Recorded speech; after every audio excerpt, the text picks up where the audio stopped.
आप सभी का संस्कृत साहित्य चैनल में स्वागत और अभिनंदन। अभी जो लघुत्तरीय प्रश्नों की श्रृंखला गम्यमान है और पूर्व में भी 50 लघुत्तरीय प्रश्न दिए और आज भी जो है 50 लघुत्तरीय हैं। तो परीक्षा के हिसाब से यह जो प्रस्तुत पुस्तक को पढ़ न पाया तो उसके लिए श्रृंखला लाई। तो आज हम उस श्रृंखला को आगे बढ़ाते हैं। यदि आपने चैनल सब्सक्राइब नहीं किया तो तुरंत सब्सक्राइब कर दें। देखिए, आचार्य दंडी के अनुसार पद्य के कितने भेद हैं? 2 भेद हैं। पद्य के 2 भेद कौन से हैं? तो वृत्ति और जाति। तो वृत्ति किसे कहते हैं? तो अक्षर संख्या चरण को वृत्त कहते हैं। जाति किसे कहते हैं?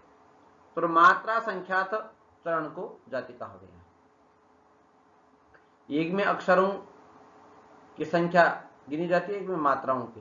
तो मात्राओं वाला जाति और अक्षर वाला वृत्त। वृत्त में कौन कौन से छंद आते? तो श्रद्धरा, मालिनी, वसंत तिलका इत्यादि।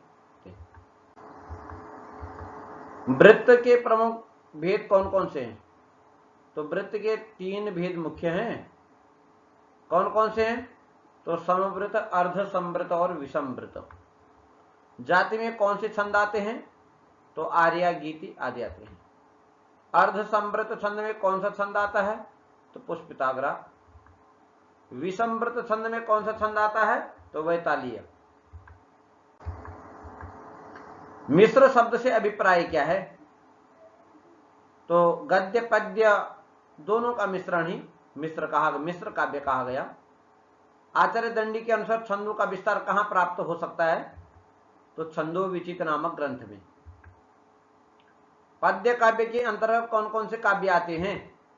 तो मुक्तक, कुलक, कोश और संगात आदि। महाकाव्य किसे कहते हैं? तो सर्गबंधो महाकाव्य मुच्यते तस्य लक्षणम। सर्ग में बंधा हुआ काव्य महाकाव्य कहलाता है। महाकाव्य के प्रारंभ में कितने प्रकार के मंगलाचरण प्राप्त होते हैं? तो 3 प्रकार के, आशीर्वादात्मक, नमस्कारात्मक और वस्तु निर्देशात्मक।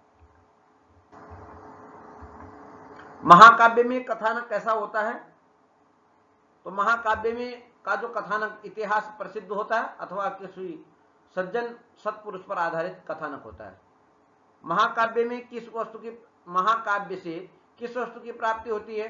तो चतुर्वर्ग फल की प्राप्ति होती है, धर्म, अर्थ, काम और मोक्ष। महाकाव्य का नायक कैसा होना चाहिए? तो चतुरोदात नायकम, उदात नायक होना चाहिए, उत्कृष्ट नायक होना चाहिए। महाकाव्य में किस वस्तु का वर्णन होना चाहिए? तो महाकाव्य में नगर, अर्णव, शैल, ऋतु, चंद्र, अर्क, उनका उदय अस्त का वर्णन, उद्यान, सलिल क्रीड़ा, मधुपान और रति इत्यादि का वर्णन होना चाहिए। उत्सव। महाकाव्य में रस का स्वरूप कैसा होना चाहिए? तो रस का भाव निरंतर बने रहना चाहिए, रस भाव निरंतरम। महाकाव्य में सर्गों का स्वरूप क्या होना चाहिए? तो सर्गे ही अनतिविस्तीर्ण सभ्य वृत्त सुसंधि भी। सर्गों अत्यंत अधिक भी नहीं होनी चाहिए और कम भी नहीं होनी चाहिए और वह संधियों से युक्त होनी चाहिए। महाकाव्य में स्थित सर्गों में वृत्तों का स्वरूप क्या होना चाहिए? तो कह रहे हैं कि प्रत्येक सर्ग में भिन्न भिन्न वृत्तों का, भिन्न भिन्न छंदों का प्रयोग होना चाहिए। ऐसा होने से वह काव्य लोकरंजक होता है और उसकी प्रतिष्ठा बनी रहती है। महाकाव्य में क्या सभी विषयों की अनिवार्यता होनी आवश्यक है? तो आचार्य दंडी ने कहा कि न्यूनम अप्यत्र ये ही कैश्चिद अंगै काव्यम न दुष्यति यद्युपात्य सुसंपत्ति राराधित तद्विदः। यदि किसी वस्तु की न्यूनता भी है परंतु जितने वस्तुओं का प्रतिपादन किया वह रस को प्रदान करने वाले होवें, इस प्रकार से सही विषयों की अनिवार्यता नहीं है। महाकाव्य में नायक के गुणवर्धन को कैसा उपन्यास करना चाहिए? तो कहते हैं, आचार्य दंडी कहते हैं कि गुणतः प्राक उपन्यस्ता नायकम तेन विद्युषाम निराकरण मित्र मार्ग प्रकृति सुंदर। यह स्वभाव से सुंदर मार्ग है कि पहले नायक के गुणों को, नायक के उत्कर्ष को बताकर उसके बाद नायक के द्वारा प्रतिनायक का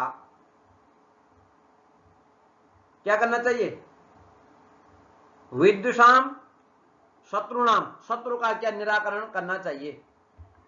महाकाव्य में क्या प्रतिनायक का गुण वर्णन उचित है? तो प्रतिनायक का गुण वर्णन पहले करना उचित है या बाद में करना? तो इसी पे इन्होंने कहा कि वंश वीर्य सुरतादीनी वर्णित्वा रिपोरपि तज्जयात नायकोत्कर्ष कथनम च धुनोति नः। यह भी आचार्य दंडी को प्रिय है कि पहले प्रतिनायक के वंश वीर्य ओजता का वर्णन करके और उसके बाद नायक के द्वारा नायक के उत्कर्ष का कथन और उस नायक के द्वारा शत्रु के पराभव का वर्णन। यह आचार्य दंडीकृत गद्य काव्य का लक्षण क्या है? तो अपादः पद संतानु। अपादः अर्थात जिसमें चरण रहित, जिसमें चरण नहीं है। पद संतानु, पद संतान मतलब सुप्तिगंतम पदम, पद संतान का अर्थ है सुप्तिगंतम का पद समुदाय गद्य। आचार्य दंडी के अनुसार गद्य काव्य के कितने भेद हैं? तो दो भेद हैं, कथा और आख्यायिका। काव्य दर्शक के अनुसार कथा और आख्यायिका में क्या भेद है? तो नायके ने वाच्य नायके ने तरेण वा स्वगुणा विष्क्रिया दोषो नात्र भूतार्थंसनः। कह रहे हैं बोले जो नायक के द्वारा कही गई, ठीक, वह आख्यान, और नायक से जो इतर कवि के द्वारा कहा जाता है उसको कथा। आख्यायिका में अध्याय विभाग किस प्रकार से किया जाता है? तो आख्यायिका में उच्छ्वास के रूप में किया जाता है। कथा में किस प्रकार से अध्याय विभाग किया जाता है? तो वहां कथा में लंबक होते हैं। आख्यायिका में किस छंद का प्रयोग किया जाता है? तो आख्यायिका में आर्यावृत, आर्य जाति का प्रयोग किया जाता है। कथा में किस प्रकार के छंदों का प्रयोग किया जाता है? तो वक्त्र और अपर वक्त्र। आचार्य दंडी के अनुसार कथा और आख्यायिका में भेद क्या है? तो ये तो पूर्वाचार्य को मत दिया, परंतु आचार्य दंडी कहते हैं कि केवल कथा और आख्यायिका में दोनों में संज्ञा नाम मात्र का भेद है। नायक के द्वारा यदि अपने गुणों का बखान होता है तो उसमें भी दोष नहीं है, और कवि के, नायक और कवि दोनों के द्वारा कथा और आख्यान कहा जा सकता है। छंद की दृष्टि से भी कोई भेद नहीं है। आर्या छंद का प्रयोग भी दोनों में हो सकता है, वक्त्र अपर वक्त्र दोनों छंदों का प्रयोग कथा और आख्यायिका में दोनों में हो सकता है।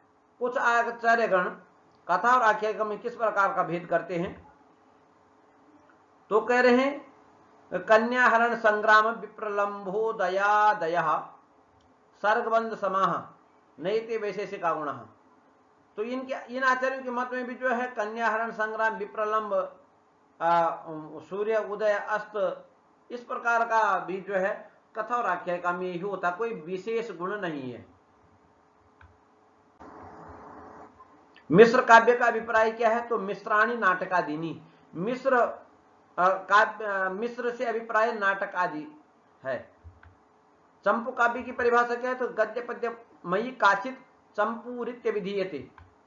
भाषा की दृष्टि से काव्य कितने प्रकार का होता है?